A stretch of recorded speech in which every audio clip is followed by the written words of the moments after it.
اما بعد فقد قال اللہ تبارک و تعالی کما ورد فی سورۃ ہود علیہ الصلاۃ والسلام اعوذ باللہ من الشیطان الرجیم بسم اللہ الرحمن الرحیم قال اركبوا فيها بسم الله مجريها ومرساها ان ربي لغفور رحيم وقال عز وجل كما ورد في سورة النمل انه من سليمان وانه بسم الله الرحمن الرحيم صدق الله العظيم رب اشرح لي صدري ويسر لي امري واحلل عقدة من لساني يفقهوا قولي اللهم ربنا الہمنا رشدنا واعصمنا من شرور انفسنا اللهم ارنا الحق حقا وارزقنا اتباعه وارنا الباطل باطلا وارزقنا اجتنابه اللهم وفقنا لما تحب وترضى وتقبل منا فإنك خير المتقبلين آمین یا رب العالمین۔ مطالعہ قرآن حکیم کے جس منتخب نصاب کا سلسلے وار درس ان مجالس میں ہو رہا ہے، اس سے پہلے متعدد بار عرض کیا جا چکا ہے کہ اس کے کل 6 حصے ہیں۔ پہلا حصہ 4 اسباق پر مشتمل تھا جس کو ہم نے مکمل کر لیا ہے۔ سورۃ العصر، آیت البر، سورہ لقمان کا دوسرا رکوع، سورہ حامیم سجدہ کی آیات 30 تا 36۔ یہ جامع اسباق تھے، یہ جوامع الکلم من القرآن، قرآن مجید میں جامع ترین مقامات۔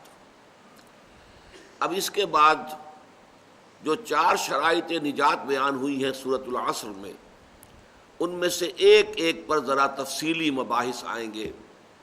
چنانچہ دوسرے حصے میں ایمانیات کے ضمن میں تفصیلی مباحث، تیسرے حصے میں عمل صالح کے مختلف گوشوں کے ضمن میں بحثیں، چوتھے میں تواصی بالحق اور اس کے مدارج اور مراحل اور مراتب، پانچویں میں تواصی بالصبر، اور چھٹا پھر ایک نہایت جامع سبق ہوگا سورہ حدید پر مشتمل۔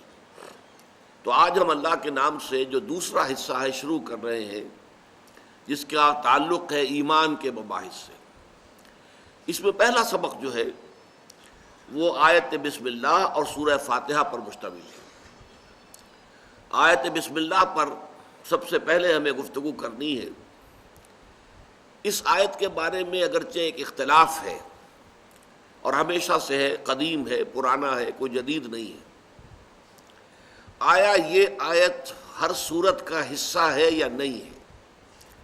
سورہ فاتحہ سے پہلے لکھی ہے، سورہ بقرہ سے پہلے لکھی ہے۔ قرآن مجید کی 114 سورتوں میں سے صرف ایک سورت ایسی ہے جس کے شروع میں آیت بسم اللہ نہیں لکھی جاتی، اور وہ سورہ توبہ ہے۔ باقی 113 سورتوں کے شروع میں لکھی ہوئی موجود ہے۔ لیکن آیا یہ ان سورتوں کا حصہ ہے یا نہیں؟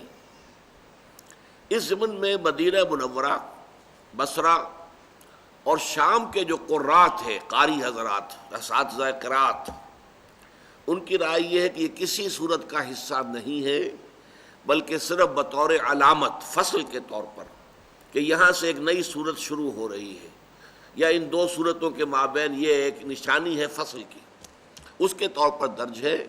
اور یہ آیت قرآن مجید میں صرف سورۃ النمل میں آئی ہے، جس کی کہ میں نے ابھی تلاوت کی، کہ حضرت سلیمان علیہ السلام نے جو خط لکھا تھا ملکہ سبا کو، وہ شروع اس طرح ہوا تھا، انہ من سلیمان، یہ خط سلیمان کی طرف سے ہے علیہ الصلاۃ والسلام، وانہ بسم اللہ الرحمن الرحیم، اور اس کا آغاز ہے اللہ کے نام سے کہ جو رحمان اور رحیم ہے۔ صرف یہ مقام ہے قرآن مجید میں سورۃ النمل کی آیت نمبر 30 کہ جس میں یہ قرآن مجید کے متن کا حصہ ہے۔ باقی یہ صرف 113 مرتبہ لکھی گئی ہے، لیکن یہ قرآن مجید کی آیات میں شمار نہیں ہوگی۔ اس کے برعکس رائے ہے، یہ رائے جو ہے، جو میں نے عرض کیا کہ مدینہ منورہ اور بصرہ اور شام کے قراء کی ہے، یہی رائے جو ہے امام ابو حنیفہ کی ہے رحمۃ اللہ علیہ۔ اس کے برعکس ایک رائے ہے کہ یہ ہر صورت کا ایک جز ہے، اس کا لازمی حصہ ہے، اور اس میں شمار بھی کی جائے گی۔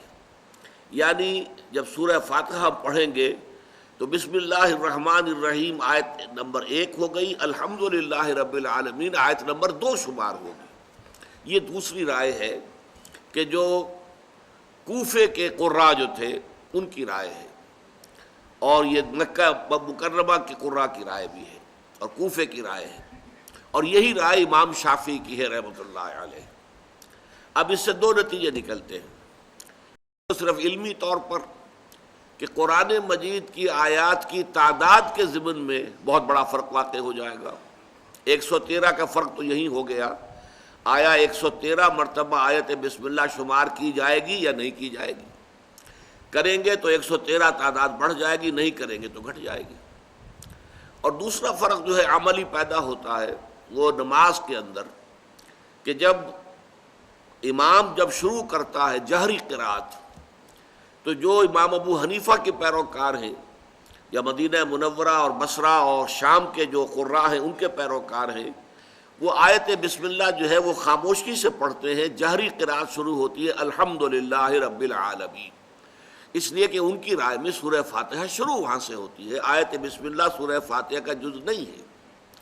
لیکن ہمارے ہاں جو شافعی حضرات ہیں، اور شوافع ہمارے ہاں اتنے زیادہ نہیں ہیں، لیکن ان کے یوں سمجھیے کہ انہی کے مسلک پر اس اعتبار سے اس معاملے میں اہل حدیث حضرات ہیں، وہ جب جہری قرات شروع کرتے ہیں تو بسم اللہ الرحمن الرحیم کو بھی بلند آواز کے ساتھ ادا کرتے ہیں، پھر یہ کہ الحمدللہ رب العالمین۔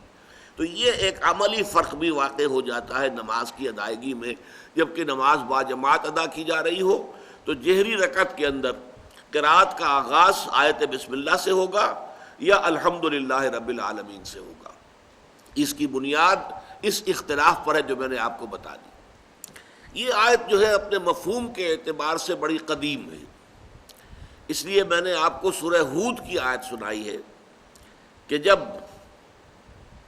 حضرت نوح علیہ السلام کو اللہ نے حکم دیا کشتی بناؤ اور اہل ایمان کو اس میں سوار کر لو، اور پھر جب طوفان آیا اور وہ کشتی نے جو ہے اپنا سفر شروع کیا تو کہا گیا قالا، کہا انہوں نے ارکبوا فیہا، اے اہل ایمان اب اس میں سوار ہو جاؤ، بسم اللہ مجریہا و مرساہا، اللہ ہی کے نام سے ہے اس کا چلنا بھی اور اس کا لنگر انداز ہونا بھی، جب بھی وہ لنگر انداز ہوگی تب وہ اللہ ہی کے نام سے ہوگی۔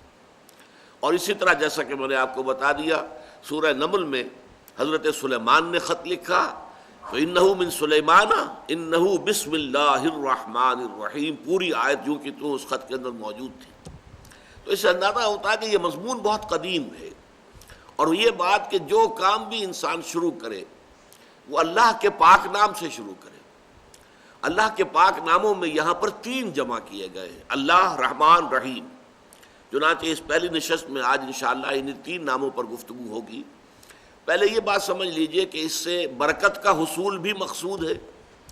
ہم کوئی کام کرنے جا رہے ہوں، بسم اللہ الرحمن الرحیم، گویا کہ ہم نے انووک کیا ہے اللہ تعالیٰ کی رحمت کو، اللہ کی رحیمی شان کو، اللہ کی رحمانی شان کو، کہ اللہ تعالیٰ ہمارے اس کام میں برکت ڈالے، ہمارے اس کوشش کو بارآور کرے، نتیجہ خیز کرے۔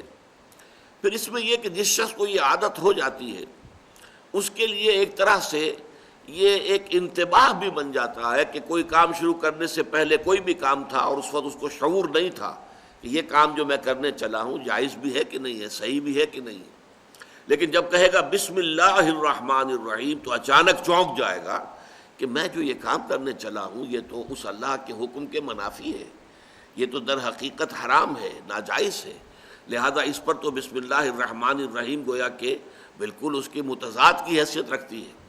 تو یہ ایک جو ہے ایک سیلف وارننگ کا کام بھی اس آیت مبارکہ دیتی ہے کہ آدمی جب اس کو پڑھے تو یہ ایک شعور اس کے اندر پیدا ہو جائے، وہ ذرا سوچ لے، نگاہ باز گشت ڈال لے ذرا کہ جو ارادہ میں نے کیا ہے، جو کام کرنے کا میں نے فیصلہ کیا ہے، جس کا میں آغاز کرنے چلا ہوں، وہ صحیح بھی ہے یا نہیں، کہیں غلط تو نہیں، حرام تو نہیں، ناجائز تو نہیں۔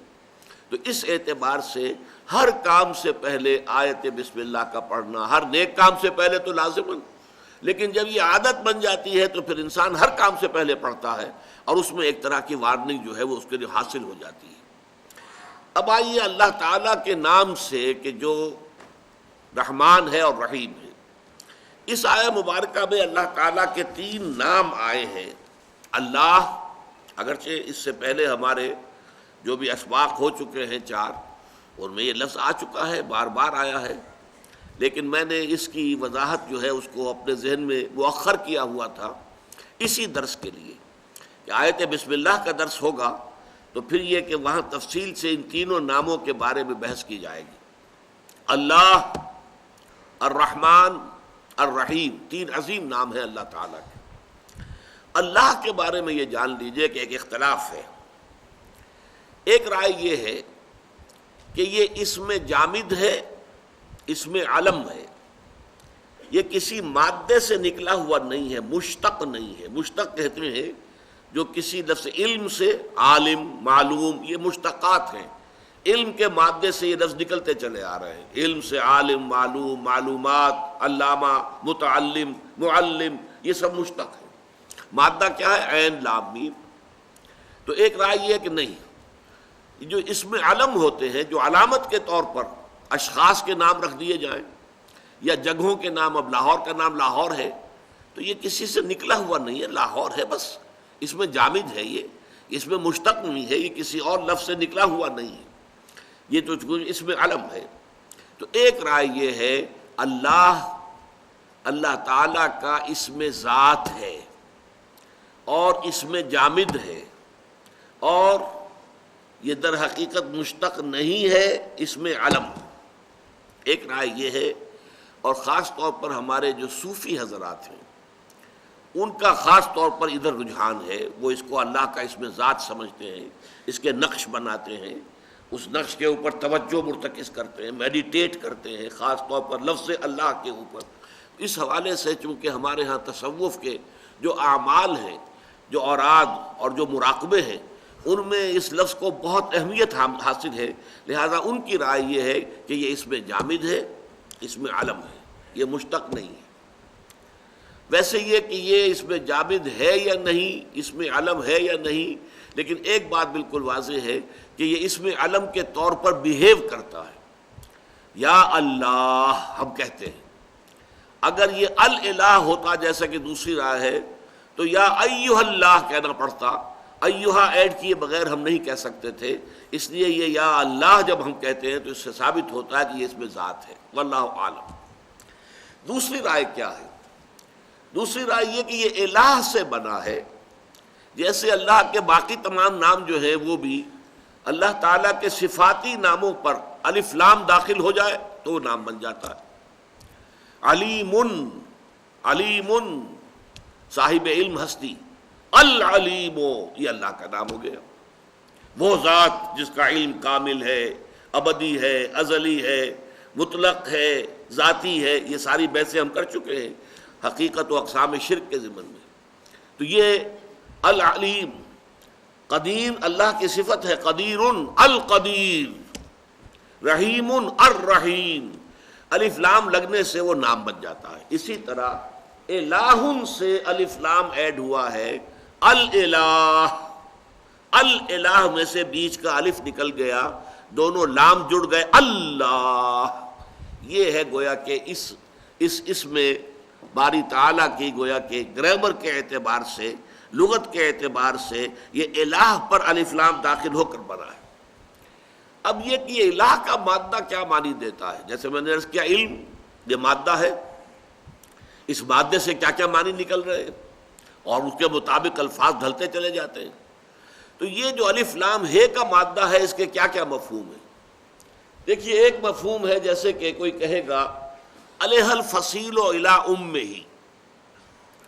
کوئی دودھ دینے والا جانور ہے، کوئی بھینس ہے، گائے ہے، آپ نے اس کا بچھڑا جو ہے یا کٹا اسے کہیں دور باندھا ہوا ہے کھوٹے کے ساتھ، اگر کہیں وہ اس کی رسی کھل جائے یا کھوٹا اکھڑ جائے تو دوڑ کر جائے گا اپنی ماں کے تھنوں کی طرف۔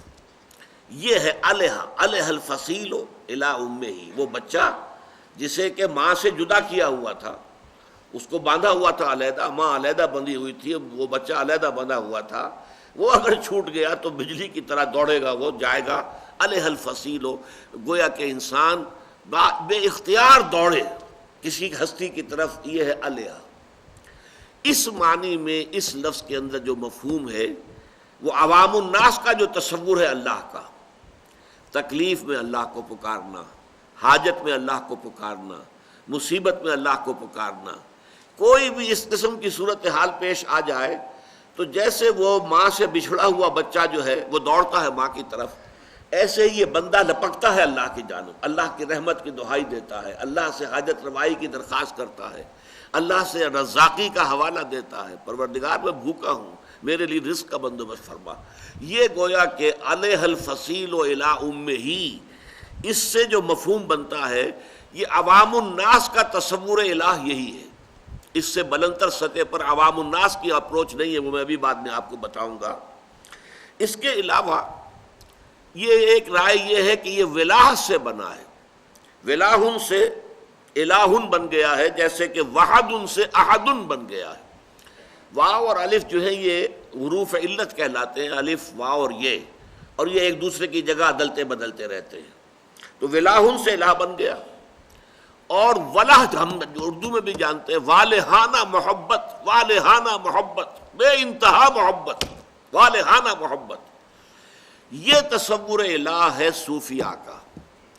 اللہ وہ ہستی ہے جس سے محبت کی جائے، جس کے ساتھ والہانہ محبت ہو، بلکہ اس کے لیے ہمارا جو عام استعمال ہے لفظ محبت کافی نہیں، عشق، شاد باد اے عشق خوش سودائے ماں، اے طبیب جملہ علت ہائے ماں، یہ تو کہا ہے مولانا روم نے۔ اور علامہ اقبال کیا کہتے ہیں، عقل و دل و نگاہ کا مرشد اولی ہے عشق، عشق نہ ہو تو شرع و دین بتکدہ تصورات۔ جب تک انسان کے اندر اللہ کا عشق نہیں ہے، اللہ کی محبت، اور محبت کی وہ شدت جو ہے جس میں والہانہ انداز پیدا ہوتا ہے، وہ ہے لفظ عشق کے اندر، جس میں کہ ایک انسان جو ہے ماہی بے آب کی طرح تڑپے، وہ عشق اگر اللہ کے ساتھ نہیں ہے تو یہ شرع و دین، یہ قواعد و ضوابط، یہ نماز اور روزہ، یہ بتکدہ تصورات بن کر رہ جاتا ہے، یہ نرے ریچولز بن جاتے ہیں، رسومات بن جاتی ہیں، یہ رسومات کو پوجا جاتا ہے۔ نماز و روزہ و قربانی و حج یہ سب باقی ہے، تو باقی نہیں۔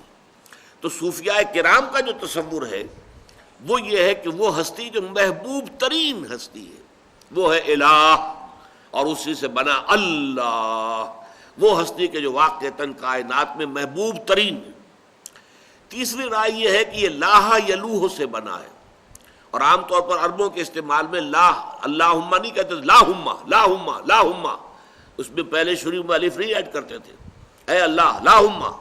تو یہ لاہ یلوہ کے دو معنی ہیں، ارتفع بہت بلند ہو گیا، اور احتجب چھپ گیا۔ اس اعتبار سے یہ فلسفیوں کا تصور الہ ہے، وہ ہستی کہ جس کی کنہ تک ہم نہیں پہنچ سکتے، جس کی حقیقت کو ہم نہیں جان سکتے۔ ہمارا سارا سرمایہ جو بھی ہے معرفت خداوندی کا، وہ صرف اس کے اسماء و صفات کے حوالے سے ہے، ذات باری تعالیٰ کے بارے میں ہم کچھ نہیں جانتے۔ اس کے بارے میں کہا ہے، فارسی کے اندر تو بہت اعلیٰ اس کا تصور جو ہے دیے گئے ہیں، اے برطرز خیال و گمان و قیاس و وہم، اے وہ ہستی برطرز خیال و گمان و قیاس و وہم، وز ہرچ گفتیم شنیدیم و خواندیم، جو کچھ تیرے بارے میں ہم نے پڑھا ہے، سنا ہے، اور جو کچھ ہم نے کہا، اس سے تو بہت برتر ہے۔ احمد سرہندی رحمۃ اللہ علیہ مجدد الفسانی اپنے خطوط میں لکھتے ہیں، وراء الورا ثم وراء الورا ثم وراء الورا، وہ بہت بلند سے بلند، بلند سے بلند، ہمارے تصور سے، ہمارے خیال سے، ہر شے سے بلند ہے۔ تو وہ ہستی کہ جو ہمارے وہم اور خیال اور تصور سے ماورا ہے، وہ ہے احتجابا۔ اور بڑے پیارے الفاظ آپ کو سنا رہا ہوں امام راضی کے، فسبحان الذی احتجب لشدت ظہورہ، پاک ہے وہ ذات کہ جو چھپ گئی ہے اپنے ظہور کی شدت کی وجہ سے، اتنی ظاہر و باہر ہے کہ نظر نہیں آتی۔ آپ سمجھے میری بات؟ سورج جب اس کی شعاعیں آ رہی ہیں آپ سورج کو نہیں دیکھ سکتے، حالانکہ سورج کہیں چھپا ہوا تو نہیں ہے، لیکن اس کی شعاؤں نے چکا چوند کر دیا ہے۔ آنکھیں جو ہیں آپ کی وہ تاب نہیں لا رہی ہیں، وہ بند ہو رہی ہیں، برداشت نہیں کر رہی ہیں، لہذا سورج کے کنٹورز آپ کو نظر نہیں آ سکتے۔ یہ تو شام کو آپ دیکھتے ہیں کہ جب وہ غروب ہو رہا ہوتا ہے یا صبح جب طلوع ہوتا ہے، جبکہ شعاعیں براہ راست آپ پر نہیں آ رہی ہوتی، اس وقت یہ کہ آپ کو نظر آ جاتا ہے یہ تھالی کے مانند ہے، یہ گول ہے. ورنہ یہ ہے کہ جب سورج اپنی پوری شدت کے ساتھ چمک رہا ہو، نصف النہار پر ہو، تو کیا ہوگا کہ وہ اپنے شدت ظہور کی وجہ سے چھپ گیا ہے. وہ چھپا ہوا اس معنی سے نہیں ہے کہ مخفی ہے، وہ اپنے شدت ظہور. فسبحان الذی احتجب لشدت ظہورہ. اور اسی لیے اللہ تعالیٰ کے ناموں میں سے دو نام، یہ سورہ حدید جو آخری ہمارا درس ہے میں نے آپ کو بتایا، اس میں آئے گا هو الاول والآخر والظاہر والباطن. وہی پہلا ہے، سب سے پہلا جس سے پہلے کچھ نہیں. وہی آخری ہے، سب سے آخر جس کے بعد کچھ نہیں. وہی ظاہر ہے، بالکل ظاہر، اظہر من الشمس. وہی باطن ہے، اتنا چھپا ہوا، اتنا مخفی، اتنا خفیہ کہ کوئی اسے جان نہیں سکتا، کوئی اس کے گناہ کو پا نہیں سکتا. تو الظاہر بھی ہے، الباطن بھی ہے. تو یہ لفظ اللہ کے اندر یہ تین تصورات ہیں. اسی اعتبار سے میں حیران ہوا کرتا ہوں کہ یہ لفظ کس قدر جامع ہے اللہ تعالیٰ کے اسماء میں سے، کہ اس میں وہ ایک عوام الناس کا تصور ہے، علیہ الفصیل الی امہ، اپنی ضرورت میں، تکلیف میں، کسی مصیبت میں، کسی حاجت روائی کے لیے پکارنا. بیماری میں ہے تو اللہ کو پکار رہے ہیں. عوام کا معاملہ یہیں تک ہوتا ہے. اس سے آگے وہ محبوب حقیقی، مطلوب اصلی اور مقصود حقیقی بنتی ہے، ان کے تصورات سے ماورا چیزیں. لیکن صوفیاء کرام محبوب حقیقی، اور وہ کہ جس کی محبت جو ہے، جس میں سرایت کر چکی ہو جان کے اندر، اور انسان کے وجود کا ایک جزو لا ینفک بن جائے. اور تیسرا یہ کہ فلاسفہ تو یہی کہیں گے ہم نہیں جانتے. ایگنوسٹسزم کسے کہتے ہیں؟ ہمیں کچھ حقیقت کا پتہ نہیں ہے، ہم حقیقت کو جان ہی نہیں سکتے. اور یہ باقاعدہ ایک مکتبہ فکر ہے، ایگنوسٹسزم. اسکیپٹسزم کسے کہتے ہیں؟ ایگنوسٹسزم کہتے ہیں لا ادریت، لا ادری، میں نہیں جانتا، لا ادری، لا ندری، ہم کچھ نہیں جانتے، کچھ نہیں جان سکتے. یہ ہے ایگنوسٹسزم. اسکیپٹسزم ارتیابیت، ہر چیز کے بارے میں شک، پتہ نہیں یہ کائنات بھی ہے کہ نہیں ہے، پتہ نہیں میں ہوں بھی کہ نہیں ہوں، یہ میرا وہم ہی ہے، خیال ہی ہے، گمان ہی ہے. اب یہ ارتیابیت ہے، یہ اسکیپٹسزم. تو فلسفی تو پیور فلسفی جو ہوگا وہ یا ایگنوسٹک ہو جائے گا اور یا اسکیپٹک ہو جائے گا. جب تک کہ فلسفی وہ جو ہم نے لقمان کے ذکر میں پڑھا تھا، فطرت سلیمہ کی روشنی اور رہنمائی میں عقل سلیم سفر کرے، وہ جو فلسفہ نہیں بلکہ حکمت وجود میں آتی ہے، وہ بالکل مختلف شے ہے. لیکن پیور فلسفی جو منطق کی بنیاد پر اور خالص عقل کی رہنمائی میں چلے گی، اس کی جو منزل ہے آخری، وہ ایگنوسٹسزم ہے کہ کچھ پتہ نہیں، یا اسکیپٹسزم ہے، ارتیابیت. یہ ہے تین لیولز ذات باری تعالیٰ کے ضمن میں. اللہ، یہ اللہ تعالیٰ کا وہ نام ہے جو سب سے کثرت کے ساتھ قرآن مجید میں آیا، اور ہمارے ہاں جو صوفی مزاج کے حضرات ہیں ان کے نزدیک یہ اسم ذات ہے، یہ اللہ کا نام ہے. اب آئیے الرحمن الرحیم، اس کے بارے میں بھی مختلف آراء ہیں. رحمان کے بارے میں مسند ایک رائے یہ ہے کہ یہ عربی لفظ ہے ہی نہیں، یہ رحمان، را کے بعد خے. اور یہ شاید آپ نے نوٹ کیا ہو، ہمارے پٹھان بھائی جو ہیں وہ رحمان کو رحمان ہی پڑھتے ہیں. معلوم ہوتا ہے کہ وہ ہا کے اوپر نقطہ لگا کر بولتے ہیں رحمان، رحمان گل. تو اسی طریقے سے یہ کہتے ہیں کہ کسی سابقہ کسی اور لینگویج کا لفظ تھا یہ، اور یہ عربی کے اندر داخل ہوا ہے اور اس سے رحمان بن گیا ہے. اور یہ بھی اسم ذات کی طرح بیہیو کرتا ہے، یہ اللہ تعالیٰ ہی کے لیے استعمال ہوتا ہے. اور یہ الف لام کے بغیر نہیں آتا، سوائے اس کے کہ منادہ اگر ہو جائے اور کسی کے ساتھ وہ مضاف الیہ بن جائے، مضاف بن جائے، تو پھر رحمان جو آ سکتا ہے، ورنہ الرحمن. بہرحال یہ کہا گیا تھا، سورہ الفرقان کی آیت ہے قالوا وما الرحمن. جب ان سے کہا گیا رحمان کو سجدہ کرو، انہوں نے کہا یہ رحمان کون ہے؟ انسجد لما تامرنا، اے محمد کیا ہم اسے سجدہ کریں گے جس کا کہ حکم تم ہمیں دو گے؟ وزادہم نفورا، اور ان کے اندر نفرت کا اضافہ ہو گیا. تو عرب نے پہل رحمان کے لفظ کو قبول کرنے سے ابا کیا کہ یہ کیا، کہاں سے لے آئے تم یہ لفظ، یہ تو ہمارا لفظ نہیں ہے. حالانکہ موجود تھا یہ لفظ، لیکن یہ کہ بہت شاذ استعمال ہوتا تھا۔ حضرت ابو بکر کے بیٹے کا نام عبد الرحمن ہے، پھر آپ کو معلوم ہے عشرہ مبشرہ میں سے ایک صاحب ہیں عبد الرحمن ابن عوف رضی اللہ تعالیٰ عنہ۔ تو یہ تو نہیں ہے کہ رحمان کا لفظ موجود نہیں تھا، لیکن یہ کہ ان کے ہاں یہ نام بہت ہی کم استعمال ہوتا تھا۔ اصل لفظ اللہ اللہ اللہ، اور اس کے بارے میں آپ کو بتا چکا، یا وہ اس میں ذات ہے، اس میں علم ہے، مشتق ہے ہی نہیں، اور وہ اس میں جامد ہے، اور یا پھر وہ الہ سے اللہ بنا ہے۔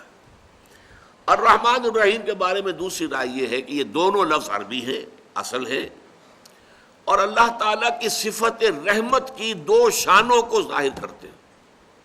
یہ مسئلہ جو ہے آپ بہت سی تفاسیر کے اندر اگر دیکھیں گے تو کافی اس میں بہت سے اقوال آپ کو مل جائیں گے، کنٹراڈکٹری بھی مل جائیں گے، کہ یہ صرف ایک مادہ ہے رحمت، رحم، را ہا میم، جس سے اللہ کے دو نام ہیں، باقی کسی اور مادے سے دو نام نہیں ہے، ایک ہی نام بنے گا۔ یہاں دو نام ہیں رحمت سے، رحمان رحیم۔ اس کی وجہ کیا ہے؟ یہ ایک خاص بڑا مسئلہ رہا ہے اہل علم کے نزدیک، تو مفسرین کے نزدیک اس کی وجہ بیان کرنا۔ تو جان لیجئے کہ رحیم ہے فعیل کے وزن پر۔ فعیل جو ہے عربی زبان میں آتا ہے کسی ایسی صفت کے لیے جو مستقل ہو، علیم، جس کی صفت علم جو ہے وہ مستقل ہے، دائمی ہے، عارضی نہیں ہے۔ وہ حسین، جس کا حسن جو ہے وہ مستقل ہے، دائمی ہے۔ تو فعیل کے وزن پر جتنے لفظ بھی بنیں گے ان کے اندر دوام اور تسلسل ہوتا ہے، پائیداری ہوتی ہے، استقلال ہوتا ہے۔ اور رحمان جو ہے یہ فعلان کے وزن پر ہے، اس میں مبالغہ، فعلان یا فعلان، یہ دو آتے ہیں کہ جس میں کوئی کیفیت نہایت ہیجانی ہو، طوفانی ہو۔ اب ہیجان یہ خود اسی رحمان کے وزن پر ہے، طوفان فعلان کے وزن پر ہے۔ عرب اگر بھوکا مر رہا ہوگا تو کیا کہے گا؟ انا جوعان، میں بھوک سے مر رہا ہوں، انتہائی بھوکا ہوں، انا جوعان۔ اگر بہت پیاسا ہوگا انا عطشان، میں بہت پیاسا ہوں، پیاس سے مرا جا رہا ہوں۔ اسی طرح قرآن مجید میں لفظ آتا غضبان، نہایت غضبناک، نہایت غصے میں۔ یہ لفظ کس کے لیے آیا ہے؟ حضرت موسیٰ علیہ السلام جب اللہ تعالیٰ سے ہم کلام ہو رہے تھے کوہ طور پر، تو وہاں اللہ تعالیٰ نے فرمایا کہ تمہاری قوم کو تمہاری غیر حاضری میں سامری نے گمراہ کر دیا ہے، اور انہوں نے ایک بچڑا تراش لیا ہے، بنا لیا ہے، اور بچڑے کو پوجنے لگے۔ اب اس کی سے جو غصہ آیا ہے اپنی قوم پر، اور حضرت موسیٰ علیہ السلام آپ کو معلوم ہے جلالی مزاج کے آدمی تھے، قبطی کو ایک مکہ مارا تھا مصری کو، اور اس کی جان نکال دی تھی۔ اسی کے نتیجے میں پھر وہاں سے مفرور ہو کر جانا پڑا تھا مدین، اور وہاں رہے کئی سال، 10 سال۔ لیکن یہ مزاج جو ہے، تو جب وہ واپس آئے ہیں تو غضبان اسفا، موسیٰ جب لوٹے ہیں تو نہایت غضبناک تھے اور نہایت افسوس کے اندر کہ میری قوم نے، جس کو اللہ نے میرے ذریعے سے نجات دی، غلامی کے بندھنوں میں بندھے ہوئے تھے، انہیں پرسیکیوٹ کیا جا رہا تھا، ان کے بیٹوں کو قتل کر دیا جاتا تھا پیدا ہوتے ہی، اور بچیوں کو زندہ رکھتے تھے اپنی خدمت گزاری کے لیے، اور آج یہ ہو گیا کہ انہوں نے بچڑے کو معبود بنا لیا۔ تو جو غضب اور جو غصہ آیا ہوگا اس کا ایک ظہور بھی ہوا کہ انہوں نے وہ جو جن پتھر کی سلوں پر، تختیوں پر تورات کے احکام عشرہ اللہ تعالیٰ نے لکھ کر دیے تھے، وہ تو زمین پر پٹخ دی، اور حضرت موسیٰ علیہ السلام کی داڑھی بھی پکڑ لی اور پیشانی کے بال بھی پکڑے، اور دونوں کے پکڑ کے کھینچا اپنی طرف غصے میں کہ تم نے یہ میری خلافت اور نیابت کا کیا حق ادا کیا؟ میں تمہیں بنا کر گیا تھا اپنا خلیفہ، اپنا نائب۔ تو غضب کا یہ عالم تھا۔ تو اس وقت میں بیان کر رہا تھا کہ اس وزن پہ جو لفظ آتے ہیں غضبان، عطشان اور طوفان، جوعان، یہ سارے ہیں کسی شے کے اندر انتہائی ہیجان بھی اسی وزن پر ہے، جوش و خروش کی انتہا ہو۔ اس اعتبار سے نوٹ کیجئے تو بہت سی باتیں کہی گئی ہیں، مثلاً اللہ تعالیٰ کی صفت رحمانیت کا تعلق تخلیق سے ہے۔ اللہ کی رحمت جوش میں آئی اور اللہ نے کائنات کو پیدا کر دیا۔ اس ضمن میں علامہ اقبال کا ایک شعر ہے بہت بلند، بہت اونچا، فلسفے اور تصوف کے اعتبار سے، میں کتنے حضرات اس کو صحیح اپریشیٹ کر سکیں گے میں کہہ نہیں سکتا. بضمیرت آرمیدم تو بے جوش خود نمائی بکنارہ برفگندی در آبدار خود را. اے اللہ میں تو تیرے ہستی کے اندر آرام سے سو رہا تھا. اب یہ فلسفے کا مسئلہ ہے. اللہ تعالیٰ نے کائنات تو پیدا کی ایک خاص وقت میں، اس سے پہلے اللہ کو کائنات کا علم تھا یا نہیں تھا؟ علم تو قدیم تھا. مجھے اللہ نے پیدا کیا 1932 میں، لیکن اللہ تعالیٰ کے علم میں تو میں ہمیشہ سے موجود تھا. تو صور علمیہ کے اعتبار سے ہم اللہ کے علم میں ہمیشہ سے موجود تھے. تو میں تو اے اللہ تیرے علم کی گود میں میں آرام سے پڑا ہوا تھا، سو رہا تھا. تو نے اپنی خود نمائی کے جوش میں، تجھے جوش آیا کہ اپنے آپ کو ظاہر کرے. یہ ہے وہ فلسفہ کہ جو علت تخلیق کے سلسلے میں واحد ایک بات ہے جو کہی گئی ہے، اگرچہ جو حدیث اس سلسلے میں بیان ہوتی ہے محدثین اس کو تسلیم نہیں کرتے. کنت کنزن مخفیا، حدیث قدسی ہے مبینہ طور پر. کنت کنزن مخفیا، میں ایک چھپا ہوا خزانہ تھا. میرے اندر قوت تھی، طاقت تھی، کریٹو پوٹینشل تھا، تخلیقی صلاحیت تھی، لیکن ابھی خفیہ ہے، مخفی ہے. کوئی اس کا دیکھنے والا ہے ہی نہیں، کوئی اس کا اپریشیٹ کرنے والا ہے ہی نہیں. فخلقت الخلق، تو میں نے مخلوق کو پیدا کیا لأعرف، تاکہ مجھے پہچانا جائے. اور مخلوق جو ہے پھر جب سب سے اونچی مخلوق انسان کو پیدا کیا جو غیب میں رہتے ہوئے مجھے پہچانے. فرشتے مجھے پہچانتے ہیں تو حضوری کی حالت میں پہچانتے ہیں، لیکن یہ پہچاننا جو غیب کے پردے میں. اسی لیے سورہ بقرہ میں آغاز ہی میں جو لفظ آیا ہے تو کیا ہے؟ الف لام میم ذالک الکتاب لا ریب فیہ ھدی للمتقین الذین یؤمنون بالغیب. غیب میں ہوتے ہوئے اللہ تعالیٰ کو پہچانتے ہیں، اللہ کو مانتے ہیں، اللہ کی بندگی کرتے ہیں، اللہ کی پرستش کرتے ہیں. کسی نے اللہ کو دیکھا تو نہیں. تو یہ در حقیقت معاملہ جو ہے یہ ہے اللہ تعالیٰ کے ساتھ معاملہ کہ اللہ نے کنت کنزن مخفیا، میں ایک چھپا ہوا خزانہ تھا تو میں نے چاہا فاحببت ان اعرف، کہ مجھے پہچانا جائے. فخلقت الخلق، اب یہ ساری خلق جو ہے کائنات یہ گویا کہ اللہ کے پہچاننے کا ایک ذریعہ ہے.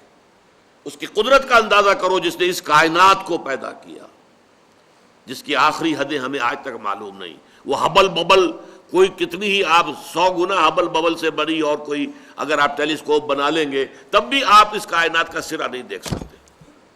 کچھ پتہ نہیں کہاں سے شروع ہو کر کہاں ختم ہو رہی ہے. یہ آپ کو اندازہ ہوتا ہے یا نہیں؟ یہ سورج اور چاند اور ستارے پیدا کرنے والی ذات کس قدر قدرت اس میں ہے، آج ہم اس کے ذریعے سے پہچان سکتے ہیں. یہ پوری کائنات اللہ تعالیٰ کی نشانیاں ہیں. ان فی خلق السماوات والارض واختلاف اللیل والنہار والفلک التی تجری فی البحر بما ينفع الناس وما انزل اللہ من السماء من ماء فاحیا به الارض بعد موتها وبث فيها من كل دابة وتصريف الرياح والسحاب المسخر بين السماء والارض لآیات لقوم یعقلون.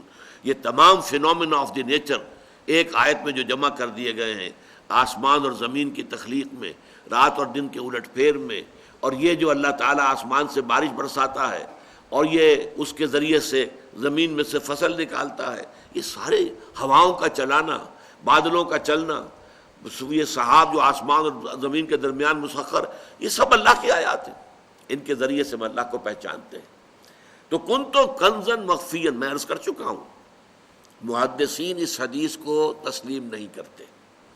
ان کو سند جو ہے اس کی حدیث کے بارے میں دو چیزیں ہوتی ہیں. ایک حدیث کا متن کیا ہے، کیا الفاظ ہیں. ایک یہ کہ اس کو روایت کس نے کیا، فلاں صحابی نے حضور سے سنا، پھر فلاں تابعی نے صحابی سے سنا، پھر تبع تابعی نے تابعی سے سنا، ہوتے ہوتے زنجیر وہ امام بخاری تک پہنچ گئی یا امام مسلم تک پہنچ گئی. جو محدثین ہیں بڑے بڑے ان تک وہ روایت جو ہے، اور کہیں وہ زنجیر ٹوٹنی نہیں چاہیے. اگر زنجیر ٹوٹ گئی تو پھر وہ حدیث جو ہے وہ صحیح حدیث شمار نہیں ہوگی، پھر ہم اسے ضعیف کہیں گے. لیکن یہ کہ جو ضعیف حدیثیں ہیں ان کے اندر بھی بڑے قیمتی موتی موجود ہیں۔ البتہ یہ حدیث ہے جیسا کہ میں نے عرض کیا اسے مستند نہیں مانتے محدثین، لیکن جہاں تک اس کے متن کا تعلق ہے تقریباً سب نے تسلیم کیا کہ بات صحیح ہے۔ یہ کائنات کیوں اللہ نے پیدا کی، اس کیوں کا جواب اس کے سوا کچھ نہیں۔ کس لیے پیدا کی وہ تو قرآن نے خود بیان کیا، وما خلقت الجن والانس الا لیعبدون، میں نے جنوں اور انسانوں کو نہیں پیدا کیا مگر اس لیے کہ میری بندگی کریں، میری اطاعت کریں، میری پرستش کریں۔ کس لیے پیدا کیا یہ اور ہے، کیوں پیدا کیا، یہ کیوں پیدا کیا کا جواب اور کوئی نہیں ہے سوائے اس کے کہ کنت کنزا مخفیا فاحببت ان اعرف فخلقت الخلق۔ تو یہ ہے اصل میں کہ بضمیرت آرمیدم تو بجوش خود نمائی بکنارہ برفگندی در آبدار خضرا۔ جیسے سیپ ہوتی ہے، سیپ کے اندر موتی بنتا ہے نا، وہ جب تک موتی بن رہا ہے اس وقت تک وہ سیپ بند رہے گی۔ جب موتی تیار ہو گیا پوری آب و تاب کے ساتھ وہ سیپ کھلتی ہے اور موتی کو باہر پھینک دیتی ہے تاکہ لوگوں کو معلوم ہو کہ میں نے کیا چیز پیدا کی ہے، میری تخلیق، میرے اندر کس شے نے پرورش پائی، یہ معلوم تو ہونا۔ تو یہ بات جو ہے در حقیقت یہی آپ نے دیکھا ہوگا ولادت کے بعد عورت کس قدر سخت مرحلے سے گزرتی ہے، ولادت کے جو درد ذہ ہوتے ہیں، لیکن اس کے بعد جب لا کر بچے کو اس کے ساتھ لٹا دیا جائے تو جو طمانینت، جو سکون، جو اطمینان، سب درد ختم ہوئے، سب چیزیں جو ہے وہ اس بچے کو دیکھ کر میرے اندر، میرے وجود کے اندر اس نے تخلیق پائی ہے۔ بضمیرت آرمیدم تو بجوش خود نمائی بکنارہ برفگندی در آبدار خضرا۔ اولاد بھی تو عورت کے لیے ایک موتی کے مانند ہے، وہ موتی ہے جو اس کے اندر تخلیق پایا ہے، اس کے وجود کے اندر جس نے کہ تخلیق پائی ہے۔ بہرحال ایک رائے یہ ہے کہ رحمان کا تعلق، رحمانیت کا تخلیق سے ہے، اور رحیم کا تعلق جو ہے وہ ربوبیت سے ہے۔ اب پیدا کرنے کے بعد پالنا ہے، درجہ بدرجہ اس کو بڑھاتے ہوئے، اس کے سارے تقاضے، اس کی ساری ضروریات وہ پورا کرتے ہوئے اس کا جو یہ رحیم ہے، اس کے اندر جو ہے دوام اور تسلسل رہے گا، پیدا کرنے میں ایک جوش۔ اسی طریقے سے ایک لفظ استعمال ہوتا ہے عام طور پر ہمارے سابق مفسرین، رحمان الآخرہ، رحمان الدنیا و رحیم الآخرہ۔ دنیا عارضی ہے، اس عارضی دور میں اللہ کی صفت رحمانیت کا ظہور ہوتا ہے، اور آخرت وہ دائم ہے، مسلسل ہے، ہمیشگی والی ہے، اس میں اللہ تعالیٰ کی صفت رحیمیت کا ظہور ہوتا ہے۔ ایک رائے یہ ہے، لیکن یہ کہ اس کے اندر بہترین رائے جو میرے نزدیک ہے، اب میں آپ کے سامنے عرض کر دوں، میرے نزدیک اس کی جن حضرات نے یہ رائے دی ہے میں ان سے متفق ہوں۔ یہ دو کیفیات ہیں جس کا کہ ہم اندازہ کر سکتے ہیں ایک تمثیل کے ذریعے سے۔ فرض کیجئے کہیں کسی بس کا ایکسیڈنٹ ہو گیا، آپ گاڑی میں سفر کرتے جا رہے تھے، آپ رکے، دیکھا، آپ نے دیکھا کہ ایک ماں، ایک بچہ، ماں فوت ہو گئی ہے، مر گئی ہے، اور شیر خوار بچہ جو ہے وہ اس کی چھاتی سے چمٹا ہوا رو رہا ہے، باپ یا کوئی اور رشتہ دار ہے ہی نہیں، اس عورت کی آئیڈینٹیفیکیشن بھی نہیں ہو رہی۔ کون انسان ہوگا کہ جس کے دل میں رحمت کا ایک ٹھاٹھے مارتا ہوا سمندر پیدا نہیں ہو جائے گا؟ یہ بچہ جو اب رہ گیا ہے بالکل بے آسرا، اس کا کوئی سہارا نہیں رہا، میں اس کی سرپرستی قبول کر دوں، میں اسے لے لوں، میں اسے پروان چڑھاؤں، اس کی کفالت کا ذمہ میں لے لوں۔ یہ ہے جوش، آپ کے اندر رحمت کا، رحمانیت والا جوش پیدا ہوا۔ آپ نے کہا یہ بچہ بھائی میں اس کی پرورش میں لیتا ہوں، اپنے ذمہ لیتا ہوں، اس لیے کہ اس کی کیفیت کو دیکھ کر آپ کے اندر وہ جوش پیدا ہوا آپ کی رحمت میں۔ لیکن عین ممکن ہے کچھ ہی دنوں کے بعد آپ پچھتائیں، یہ میں کیا کر بیٹھا، میرے اپنے بچے اتنے تھے، پہلے اتنا بوجھ تھا، ایک اور بوجھ میں نے لے لیا ہے۔ چونکہ ہمارے ہاں وہ جوش تو ہے، دوام نہیں ہے۔ اب اللہ تعالیٰ کی صفت رحمت کیا ہے؟ جوش بھی ہے، دوام بھی ہے، اور دونوں مستقل ہیں۔ اس لیے کہ جب اللہ تعالیٰ کی صفات قرآن مجید میں آتی ہیں جن میں حرف واو درمیان میں نہ آئے، الرحمن والرحیم، یہ تو ہو جائے گی مغایرت۔ اللہ تعالیٰ کی صفات جہاں قرآن میں آتی ہے واو حرف نہیں آتا بیچ میں، صرف ایک استثناء ہے، چونکہ اس آیت کا حوالہ آج آ چکا تھا اس لیے میں بیان کر دیتا ہوں۔ سورہ حدید کی آیت جو ہے هو الاول والآخر والظاہر والباطن، یہاں واو کا اضافہ، وہ اول ہے، وہ اور آخر ہے، اور ظاہر ہے، اور باطن۔ باقی ہر جگہ بغیر واو کے آتا ہے۔ یسبح للہ ما فی السماوات و ما فی الارض الملک القدوس العزیز الحکیم۔ الملک والقدوس والعزیز والحکیم نہیں، بلکہ ایک آیت میں سورہ حشر کی 8 آیات 8 الفاظ اللہ کے آئے ہیں۔ الملک القدوس السلام المومن المہیمن العزیز الجبار المتکبر، 8 اسماء، کہیں حرف واو نہیں آیا، اس لیے کہ اللہ تعالیٰ کی یہ تمام صفات اس کی ذات میں بیک وقت موجود ہیں۔ واو ڈالیں گے تو اس میں فصل ہو جائے گا، اور فصل جو ہے ذات باری تعالیٰ کی صفات کے اندر صحیح نہیں ہے۔ اللہ کی تمام صفات اس کی ذات میں بیک وقت موجود ہے، تو اس کی ذات میں رحمت خداوندی جو ہے وہ شان رحمانیت کے ساتھ اور شان رحیمیت کے ساتھ بیک وقت موجود ہے۔ اور اب میں آخری بات عرض کر رہا ہوں، یہ شان رحیمی اور رحمانیت اللہ تعالیٰ کے ناموں میں سب سے زیادہ پیارے نام ہمارے لیے کیوں ہیں؟ حضور نے فرمایا صلی اللہ علیہ وسلم، کوئی شخص محض اپنے اعمال کی بنیاد پر جنت میں نہیں جا سکے گا جب تک کہ رحمت خداوندی دستگیری نہ کرے۔ کسی صحابی نے، واقعہ یہ ہے کہ بڑی جرت کی، ہمت کی، ڈرتے ڈرتے پوچھ لیا، کیا حضور آپ بھی؟ فرمایا ہاں میں بھی۔ ولا انا الا ان يتغمدني ربي برحمة منه وفضل، میں بھی بغیر اس کے کہ اللہ تعالیٰ اپنی رحمت اور فضل و کرم سے مجھے ڈھانپ لے جنت میں داخل نہیں ہو سکتا۔ تو ہمارے لیے سب سے بڑی ضرورت کیا ہے؟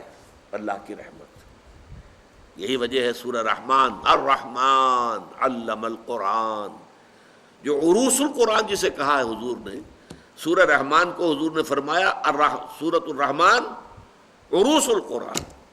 یہ سورۃ الرحمان جو ہے یہ قرآن کی دلہن ہے۔ کس قدر خوبصورت الفاظ، کس قدر جو ہے صوتی آہنگ، اس کا ملکوتی غنا، اس کی اپنی ایک جو ہے وہ میوزک، اس کا سمجھیے غنا موسیقی ہے۔ تو وہ سورۃ الرحمان جو ہے اس کا الرحمن علم القرآن خلق الانسان علمہ البیان، یہ 4 چوٹی کی چیزیں بیان کی گئی ہیں۔ اللہ کے نام میں چوٹی کا نام الرحمن۔ اللہ نے جو کچھ سکھایا انسان کو اس میں چوٹی کا علم، علم القرآن۔ اللہ نے جو کچھ تخلیق فرمایا اس میں چوٹی کی تخلیق، کلائمیکس، خلق الانسان۔ اور انسان کو جو صلاحیتیں عطا فرمائیں ان میں چوٹی کی صلاحیت علمہ البیان، اسے بیان کی صلاحیت عطا فرمائی۔ یہ ہے 3 اللہ تعالیٰ کے اسماء الحسنی جو قرآن میں بار بار آتے ہیں، بار بار آتے ہیں۔ الرحمن الرحیم تو ایک جوڑے کی شکل میں بہت مرتبہ قرآن مجید میں وارد ہوئے ہیں۔ تو یہ تینوں کے بارے میں آج میں نے چاہا کہ قدر تفصیل سے آپ کے سامنے بیان کر دوں۔ ظاہر بات ہے کہ ہمارے درس کے دوران یہ آئیں گے تکرار کے ساتھ، لیکن یہ کہ ہر موقع پر اس کی یہ وضاحت ممکن نہیں ہے۔ بارک اللہ لی و لکم فی القرآن العظیم ونفعنی و ایاکم بالآیات والذکر الحکیم۔